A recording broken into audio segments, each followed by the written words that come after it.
Maayong gabi sa tanan mo. Ta sa atong programa karon, di ta maglangan arita sa Efeso chapter 4 verse 17. Ang title ng ingon diri, ang kinabuhi nga gibag-o ni Kristo. Niingon siya, busa sa ngalan sa Ginoo ginapahimangnuan ko kamo nga dili gayud kamo magkinabuhi nga sama sa mga wala makaila sa Dios. Ang ilang mga hunahuna walay pulos. So anita atong isa-isa huno aron dili nato malibanan. So gibag-o na ta sa Ginoo, wala lang makapabag-o sa tao, ang Ginoo lang.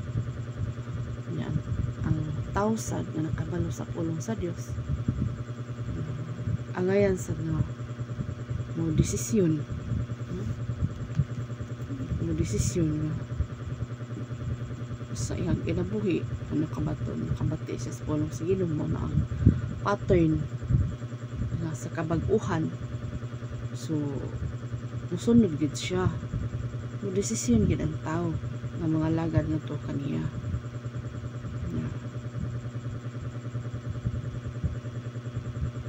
Hikap naman sa Ginoo yang kasing-kasing gi kuan ba gipahumok ba wala na pagahia panahon na nga anihon nun, no?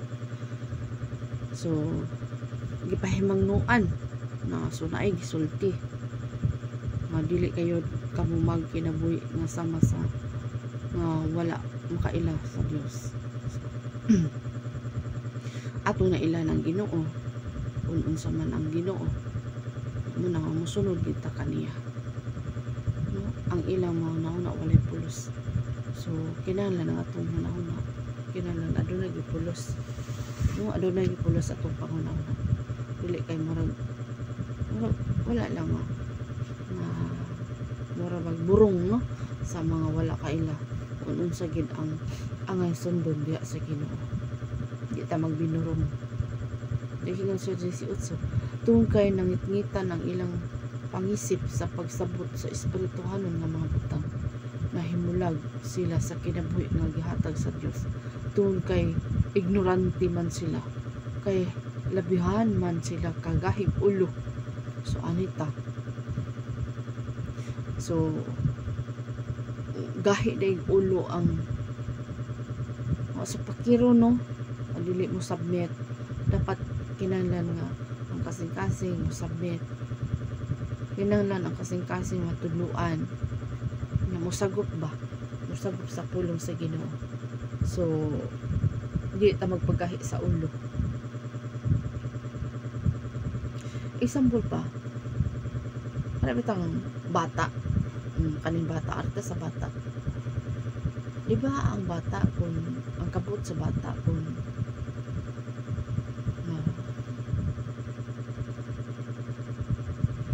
dili pa na siya matured, no?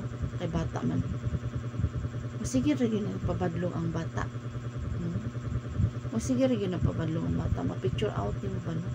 May imagine na to. So sa atong pangalagan na dili ta mahimong immature, kinahanglan nga mahamtod kita, dili ta mapabilin nga bata, no? Sa ato man ang desisyon, mupili kita sa Ginoo, kay balo kita kung sa umaabot, sa man ang umaabot na ay mga paghukom, no? So nakabalo na tadaan na, so dili ta magpaka-ignorante, ignorante daw. So ana lang na dili ta magpagahi sa ulo, no? Nga ato yung pamalandungan ang pulong sa Dios, ang sa Dios ang pagbubuton sa Ginoo. So dahil sa 19, wala na sila'y ulaw, busang malaway ang ilang binuhatan, o nagpatuyang sila sa pagbuhat sa kahugaw. Anita, kana di ay mga tao di ay nga nagpabadlong. Sige ingon diha, wala na dahil na sila'y ulaw, o bubuhat na sila mga malaway, wala na ikandok sa Ginoo, no? Ipagahi ilang ulo, di sila mo sabot anong ulo man, naman diyang utok, no?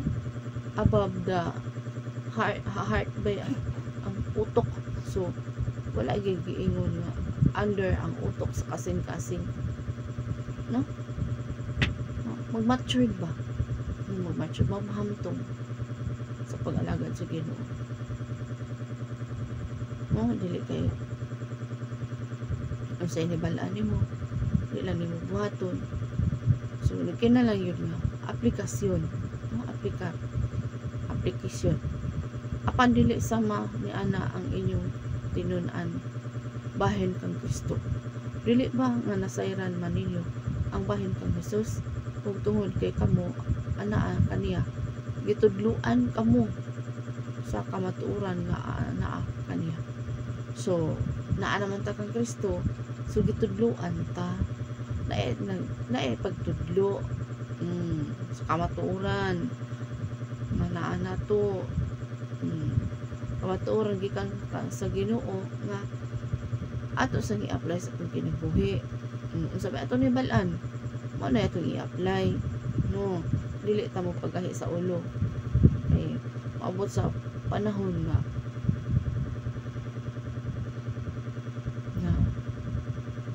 sa panahon sa hukom, no? Dili ta mag-immature, ano ba mag bata gihapon sa kasi no, lain ra ba kayo ning nako na kang tao ba nya din ang imong kabuot, ano imong kabuot gani nang dako na nya dako na ka imong lawas tigulang na nya imong papangisip mong bata, no? Imong panglihok, pang immature. So unsa may tawagan na, so bati kay tan-awon, no? Dili ba sakto ang pangisip nimo, no? Dili sakto ang pangisip, so dapat dili kita mag inana kung dili mag-mature kita, no? Sa itong pag-alagad sa Ginoo. Ikaw ang magdesisyon kay kabalo ka, no? Kabalo ka nga submit ba kay kabalo ka unsa may tabo sa unahan, future, no? Na sa atong kinabuhi mga lagad ta matulod-anon sa Ginoo ana sa may pasabot na ng tigulang naglawas nga bata pag pangisip sa tawagan na immature ba yan na, so dili ta magkuan mag-immature, no? Dili ta kanang magbinata kung dili magbahamtog kita sa pag-alagad sa Ginoo. In verse 22, busa biyain na ninyo ang inyong daan nga kinaiya. So nagbadlong nagkuman biyaan daw ang daan nga kinaiya. So ayon na kung sukaanon ka sa una nga nakaplagan na ka sa Ginoo, unsa man tong karakter sa Ginoo i-apply to siya. Siyam ka purple of the Holy Spirit, unsa man to balikan gihapon nato: kindness, gentleness, peace, joy, self-control, humble,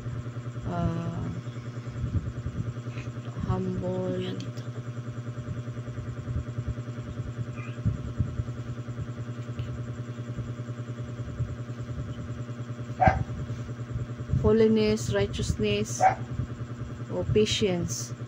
So ang siyam ka fruitful Holy Spirit mainaan nato na ato nang di man mabigla ang kwan, pero ato nang i-apply sa itong kinabuhi. Iba ato nang i-apply sa itong kinabuhi. Kay kiniiya sa daan ninyo nga kinabuhi. So kanang kinaiya na to, so dili lang na to ipairal atong kinaiya, so may atong isulot ang kinaiya sa Dios, no? Nga siya kinaiya sa Dios, kining daan nga kinaiya mao ang nagalaglag kaninyo pinagi sa dautan nga mga tinguha nga nagalimbong kaninyo, bag-uha ninyo ang inyong kasing-kasing ug hunahuna. So unsa giagda diya sa Ginoo, pag-uhon ang kasing-kasing hunahuna. Unsaon na to pagbag-o ni ana ang kasing-kasing hunahuna? Katong atong nabatian, ato tong i-apply katong karakter sa Ginoo. Ngana lang.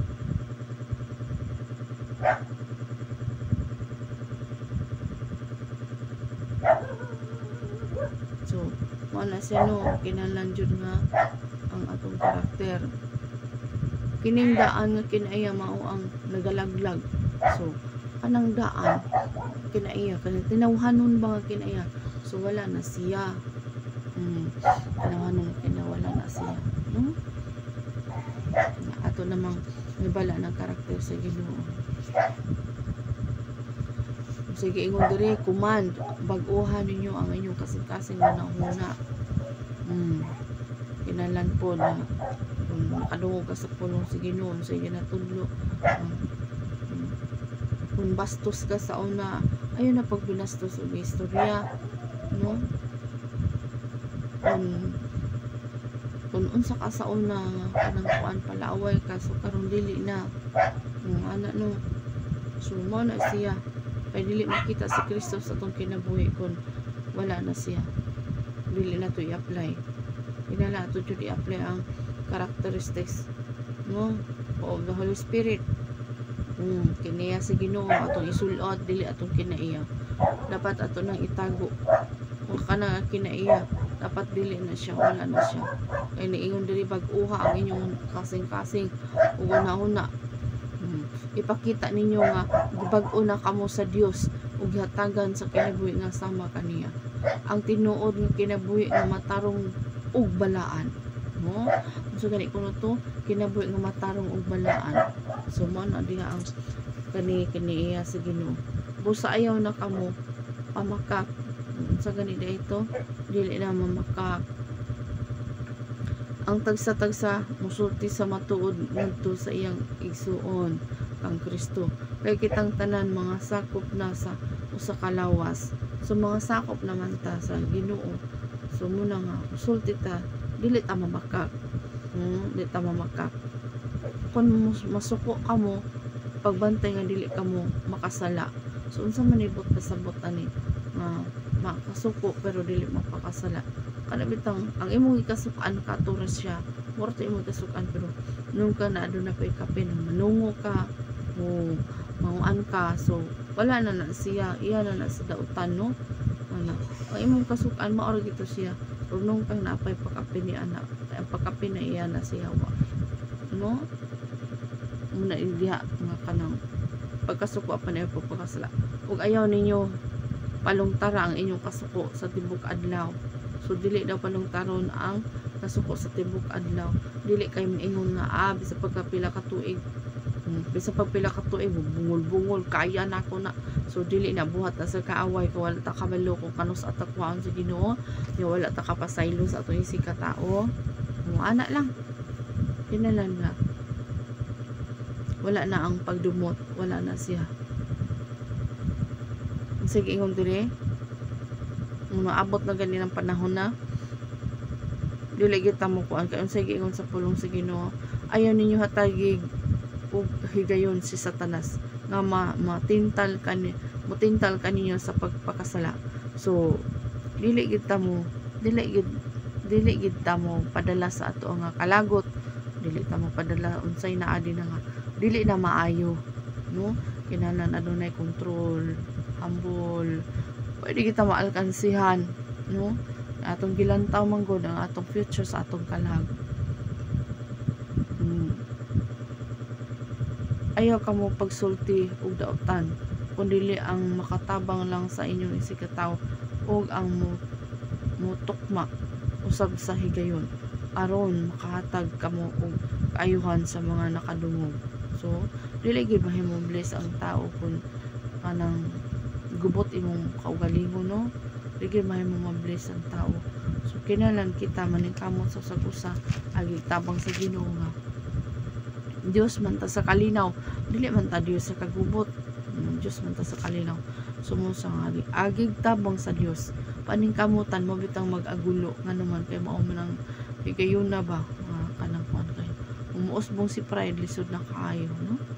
Dapat dili na nakatago na ang pride, wala na siya, dili na sa muusbong no, dili magsultig dautan kung dili ang katabang lamang sa inyong isigataw ug ang mutok na sa higayon aron makahatag kamo kayuhan sa mga nakadungog. Ayaw ninyo pagsuba ang Espiritu Santo sa Dios. Uno, kay siya mao ang ilhanan nga kamo iya sa Dios ug ang kasiguruhan sa pagtubos kaninyo sa umaabot nga adlaw sa paghukom. Isalikway ninyo ang tanan nga kaligutgot, kapumot o kasuko. Ayaw na kamo pamalikas o pagsultig dautan batok sa usag-usa o pagdinumtanay hinuon magminaayo o magmalumo kamo sa usag-usa o magpinasaylo ay kamo sama sa pagpasaylo sa Dios kaninyo pinagi kang Kristo. So ani no, isalikway kung madinumtanon ka kinahanglan nga dili na ka magdumot no. Isalikway ang kapungot, kalagot, kaligutgot, kasuko, ayaw na kamo pamalikas. So wala na siya, dili na siya kay nga naman kung kay balo na tas kamatuoran niya dili na to i-apply muna manubag tas Ginoo ni anak muna nga mo cry out gyud ang katawan sa Dios ano man kay ato naman nang gilamoy ang atong pride, wala naman na nato ipairal no, ato naman nang gilamoy. So muna nga dili man nato kaya pero agigtabang si Ginoo makaya ra na nato ano. Sige ingon hinuon magminaayo ug magmalumo kamo sa usag-usa. Magminaayo nga magmalumo anang mahinayon ba, malumo humok, dili ka gahi duulon dili ka ma-pride ba. Ika na si Pride good kung usbang na si Pride pwede na mo patay si Pride. Pride pwede na mo itago na ayaw nagipausbong. Kinala ang karakter sa Ginoo may makita sa atong may kinabuhi no. Giusab na ta ato sing i-apply kinala ato yung application nagi-application pwede kita malkansihan dili magsulti og dautan batok sa iyang isig ka tao batok sa usag-usa. So kanang magsultig dautan ba kanang ba magsultig dautan kanang sama nang ingon nga kanang ingnon ka nga buangon ka ingnon ka nga lagmit na maimperno no. So dili gid na nato kanang bungaton no, di na nato bungaton ano man dili man nagingon man pulong sa Ginoo nga dili ka magsultig dautan batok sa imong isiga tao usag-usa pag din na o anong pagdumot. So ayun na yung pagdumot no. Kay nga naman imong balik-balikon sayop sa uban nya wala man gani balik-balik sa Ginoo ang imong sayop. So muna nga naay pagpasaylo likay lang ayun lang likay lang no, nga itagtabang sa Ginoo malita magdumot nila. So likay lang sa may nas paglikay okay naman ang maglikay ka kaya naman na labi ng mga unbeliever. So likayan gina sila pero okay lagi hapon kisama ka inana pero wala na ingon nga pinalastik kunili para gina siya sport ba lang sport. So diha kang Kristo no.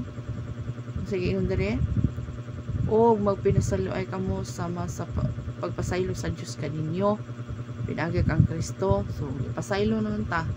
So pasaylo po ta sa nakasalan nato.